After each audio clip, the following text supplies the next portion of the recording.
The Xylothian warfleet hung in the darkness beyond Earth's moon, like a constellation of death. 300 warships, each larger than Earth's largest city, their hulls bristling with weapons that had reduced 17 civilizations to cosmic dust. Commander Vexithara stood on the bridge of the flagship Endless Conquest, his four eyes gleaming with anticipation as he gazed at the small blue world below. A primitive species, he clicked to his subordinates, his mandibles scraping together in what passed for Xylothian laughter. They've barely left their own star system. This will be over in hours. But Vexithara had made the same mistake that 16 other species had made before encountering humanity. He had confused technological youth with weakness. Deep within Earth's military command center in Colorado, Admiral Osar Chen stood before the holographic display, his weathered face illuminated by the ghostly light of 300 enemy contacts. Around him, the command staff worked in controlled chaos, but Osar remained perfectly still, his dark eyes calculating. "Admiral, the Xylothian commander is hailing us again," reported Lieutenant Ada Reeves, her fingers dancing across her console. "Third demand for unconditional surrender in the last hour." Osar allowed himself the faintest smile. Ada had been his communications officer for 6 years, and he'd learned to read the fire in her voice. She was angry, they all were, but she channeled it into cold efficiency. That's what made her excellent at her job. "Put him through," Osar said calmly. The alien's face materialized above the display, a nightmare of chitinous plates and compound eyes that had haunted the final moments of billions across the galaxy. Vexithara spoke, his words translated by humanity's AI systems into flat, emotionless English. "Humans, your continued defiance is irrational. We have conquered the Kaltorians, who had mastered gravitational manipulation. We destroyed the Rexians, whose shields could withstand the heart of a star. You are children playing with chemical rockets and primitive nuclear weapons. Surrender now and we will allow 10% of your population to live as slaves. Resist and we will sterilize your entire world." The command center fell silent. Every eye turned to Osar. The Admiral stepped forward, his posture relaxed, almost casual. When he spoke, his voice carried the weight of authority earned through decades of service and sacrifice. "Commander Vexithara, I am Admiral Osar Chen of Earth's United Defense Fleet. I will give you one opportunity, just one, to save your fleet and your species. Turn your ships around. Leave our system. Never return." The alien's mandibles clacked together in what the translation software identified as amusement. "You threaten us with what? Your fragile ships? Your crude missiles?" Osar's expression didn't change. "Commander, let me tell you something about humanity. We are a young species, yes. We've made terrible mistakes. We've fought amongst ourselves for millennia. But we've learned something in all that blood and fire. Something your empire seems to have forgotten. And what is that, human? That the universe doesn't care about fair fights. We don't win because we're stronger. We win because when you push us to the edge, we don't just push back. We innovate, we adapt. We become something you never expected."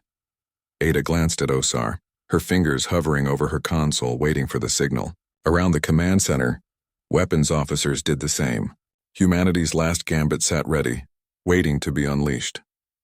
Vexithara's eyes seemed to narrow. Empty words from a dying species. "Let me be clear," Osar continued, his voice dropping to something harder, colder. 6 months ago, your scout ships entered our system. You thought we didn't see them. We did. You thought we couldn't track them back to your staging area. We could. You thought we'd panic, surrender, or fight with conventional weapons. We didn't. For the first time, uncertainty flickered across the alien commander's features. Instead, we did what humans do best. We looked at an impossible problem and solved it. "Do you know what directed quantum tunneling is, Commander?" Silence from the alien bridge. "Your species mastered faster than light travel 1,000 years ago. You've had antimatter weapons for centuries, but you've grown complacent, relying on size and firepower. We've had 6 months and the existential terror of extinction. We didn't build bigger guns, Commander. We built different ones." Osar nodded to Ada. She tapped her console once. Every screen in the Xylothian flagship suddenly displayed a simple countdown. 60 seconds. "What is this?" Vexithara demanded, his composure cracking. "That's your window," Osar replied. 60 seconds to engage your FTL drives and jump away. Because in 61 seconds, every reactor on every ship in your fleet will undergo spontaneous quantum decoherence. Your antimatter containment will fail simultaneously. Your shields will collapse. Your ships won't explode, Commander.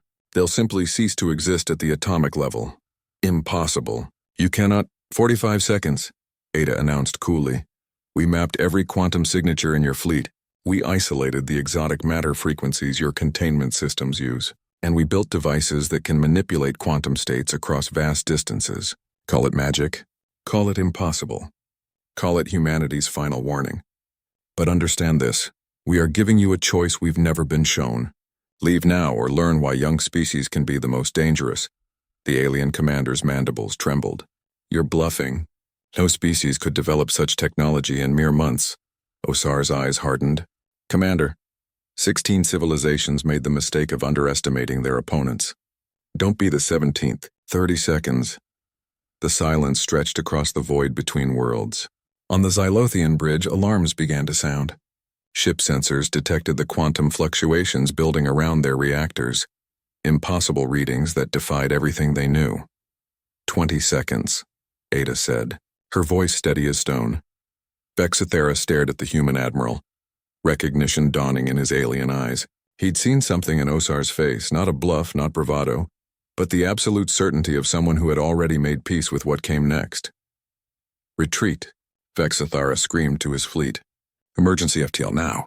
Space tore open as 300 warships engaged their faster-than-light drives in desperation. Within seconds, the massive fleet vanished, leaving only distorted light and radiation in their wake. The command center erupted in cheers. Officers embraced, some wept, but Osar and Ada remained at their stations, watching the empty space where humanity's would-be conquerors had been. Did we really build it? Ada asked quietly. The quantum weapon? Osar was silent for a long moment. Then the faintest smile crossed his weathered face. We built something, Lieutenant. Whether it would have worked? Well, sometimes the most powerful weapon is the one you never have to fire. Ada stared at him, understanding dawning. We bluffed. We showed them that humans don't surrender, Lieutenant. We showed them that pushing us to the edge just makes us dangerous in ways they can't predict. Maybe we built the weapon, maybe we didn't. But they believed we did. And that belief saved 8 billion lives. Osar turned to face his command staff, his voice rising to address them all. Today, humanity didn't win because we were stronger. We won because we made them believe that destroying us would cost more than any victory was worth. That more than any weapon is humanity's true strength.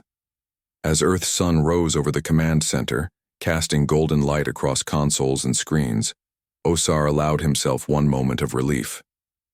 The Xylothians would return to their empire with a story, a warning about the small blue world whose inhabitants were too clever, too unpredictable, too dangerous to conquer.